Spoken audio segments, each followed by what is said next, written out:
So I just finished this film documentary called Foodies, which is about these people that travel around the world and eat at Michelin-starred restaurants, and it's kind of like their hobby and whatnot.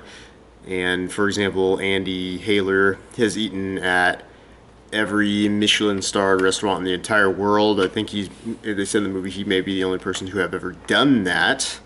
Foodies, very interesting. It was it. I'm looking at IMBD right now, and they gave him a 6.2 out of 10.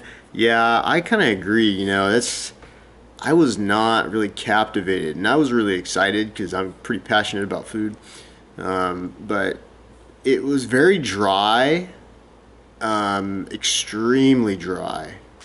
Now, I like Psalm. If you think about Psalm, if you've seen Psalm, it's a documentary about these people that are trying to get their advanced sommelier. Very, very interesting and very captivating, if you will. But this foodie documentary, it was nothing like Jiro for sushi or Sushi Global Catch. All of these different things. Really passionate, and these people are supposed to be very passionate about food.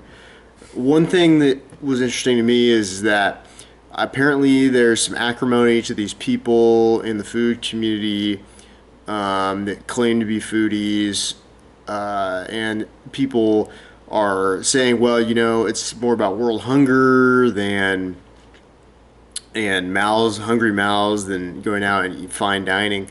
I think there's a place for fine dining. If you want to go that far, then you should say, well, why spend that $1 million on that piece of art once you buy, whole grains for the people that are starving, instead of buying that piece of art. But this is art. This is an expression, and really, it's an expression of one of the most important things in our lives: food, sustenance, fuel. And I've had the opportunity to eat at one Michelin-starred restaurant. It's a one-star Soul Bar, Calistoga, California. Fabulous. And I don't think you really understand what it's like to experience that type of service until you've actually done it. For example, I went in there and I told him, that I was a vegan, and when I go to restaurants, I usually don't make a big deal of it. I just ask, please hold that, or, and then I order the vegetarian dish without any cream or dairy or any of that stuff. So I said, I don't like a big fuss, and he's like, well, we'll put it on your profile, on your account profile. And I said, oh, okay. And he said, don't worry about that. I mean, because we can. He's like, we can do that here for you. The service. Not only the service, but the food and the flavor.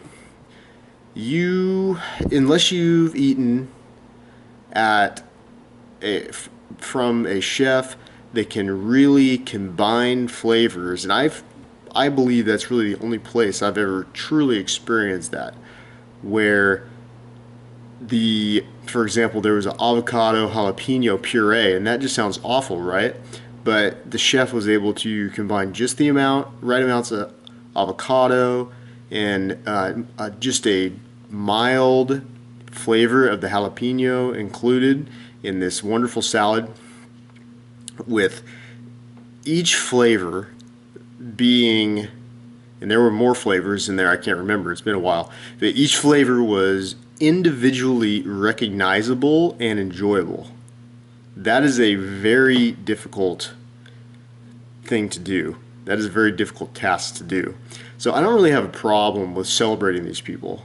I don't know why there's an issue with that. One thing I will say is that, I was watching the show, and this guy, oh, what's his name? Steve Plotnicki. He was just like, he'd go into a restaurant, and if you didn't like the dish, he'd just say, oh, it's no good. It's really bad. Bad food, bad food. He wouldn't even really talk about it. He just said, that's my opinion, it's bad food. That's pretty rude. I will say that he wasn't being rude to the person, per se, except that he was calling his food really bad. But still, I mean, that's pretty rude. So, although he seems to be a nice person himself, that was pretty blatant. He might be able to say, these are my opinions on why, I dislike this dish. Tell me what you think. Tell me where you're coming from. I think that would be a better conversation. And the other problem is, unfortunately, is we have these people that will write food articles, these food critics. They'll go out, they'll go to a restaurant, they go to a good review, then your business goes way up because people follow these guys. You get a bad review, and then you may go out of business because a food critic wrote a bad review about your restaurant when the restaurant's really good. That that doesn't seem right to me. I mean, just one. Think about that. One person with a stroke of a keyboard causes you to go bankrupt. That's wild. That's wild. I'm sure I can't. I'm not talking about any of these folks on here because I don't have any knowledge that they've ever done that. But I'm sure because I don't live in fairy tale land that type of stuff has happened, unfortunately. So, Foodies, the documentary, it's pretty dry. I mean, if you could watch it for free, I would say go for it.